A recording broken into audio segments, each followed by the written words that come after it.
कई सालों पहले की बात है। एक गांव में युधिष्ठिर नाम का एक कुम्हार रहा करता था। दिन में वो मिट्टी के बर्तन बनाता था और जो भी पैसे मिलते थे उनसे शराब खरीद कर पी लेता। एक रात वो शराब के नशे में अपने घर लौट रहा था। वो इतना नशे में था कि ठीक से चल भी नहीं पा रहा था। अचानक उसका पैर लड़खड़ाया और वो जमीन पर गिर पड़ा। जमीन पर कांच के टुकड़े पड़े थे, जिनमें से एक टुकड़ा उसके माथे में घुस गया।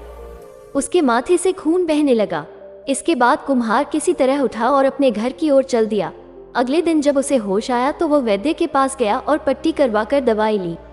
वैद्य ने कहा, घाव गहरा होने के कारण इसे भरने में समय लगेगा। पूरा भर जाने के बाद भी इस घाव का निशान नहीं जाएगा। इसके बाद कई दिन बीत गए। अचानक उसके गांव में सूखा पड़ गया। सभी लोग गांव छोड़कर जाने लगे। कुम्हार ने भी गांव छोड़कर जाने का फैसला किया और दूसरे देश की तरफ निकल गया। नए देश में जाकर वो राजा के दरबार में नौकरी मांगने गया। वहां राजा ने उसके माथे पर चोट का निशान देखा और सोचा, ये जरूर कोई पराक्रमी योद्धा होगा और दुश्मन से लड़ते समय इसके माथे पर चोट लगी होगी। ये सोचकर राजा ने उसे अपने दरबार में एक खास जगह दे दी और उस पर विशेष ध्यान देने लगे। ये देखकर राजा के दरबार में मौजूद राजकुमार, सेनापति और अन्य मंत्री उससे जलने लगे। ऐसा कई दिनों तक चलता रहा। एक दिन शत्रुओं ने राजा के महल पर हमला कर दिया। राजा ने अपनी पूरी सेना को युद्ध के लिए तैयार किया। उसने युधिष्ठिर से भी युद्ध में जाने के लिए कहा। युधिष्ठिर जब युद्ध भूमि की तरफ जा रहा था तो राजा ने उससे पूछा कि उसके माथे पर यह चोट किस युद्ध में लगी। इस पर कुम्हार ने सोचा कि अब वो राजा का भरोसा जीत चुका है और अब अगर वो राजा को सच बता देगा तो कोई समस्या नहीं होगी। ये सोचकर उसने राजा ने कहा, राजन, मैं कोई योद्धा नहीं हूँ, मैं तो एक साधारण सा कुम्हार हूँ। ये चोट मुझे किसी युद्ध में नहीं बल्कि शराब पीकर गिरने के कारण लगी थी। कुम्हार की यह बात सुनकर राजा को बहुत गुस्सा आया। उसने कहा, तुमने मेरा विश्वास तोड़ा है और मुझे छल कर दरबार में इतना ऊंचा पद पाया है। निकल जाओ मेरे राज्य से।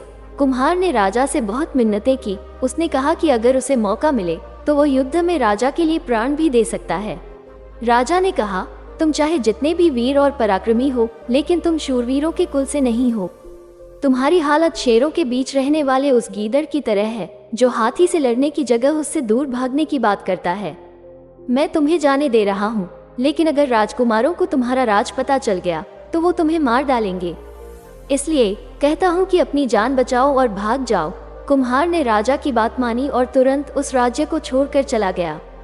इस कहानी से यह सीख मिलती है कि इंसान की असलियत ज्यादा दिन तक छुप नहीं सकती। एक न एक दिन राज खुल ही जाता है। गांव में एक छोटा और चालाक बच्चा था। उसका नाम गोलू था। गोलू बहुत ही सदमेव और खुशमिजाज था। उसकी छाली सी आंखों में हमेशा कुछ खोजने का जज्बा होता था। एक दिन गोलू गांव के पास एक घने जंगल में खेलने गया।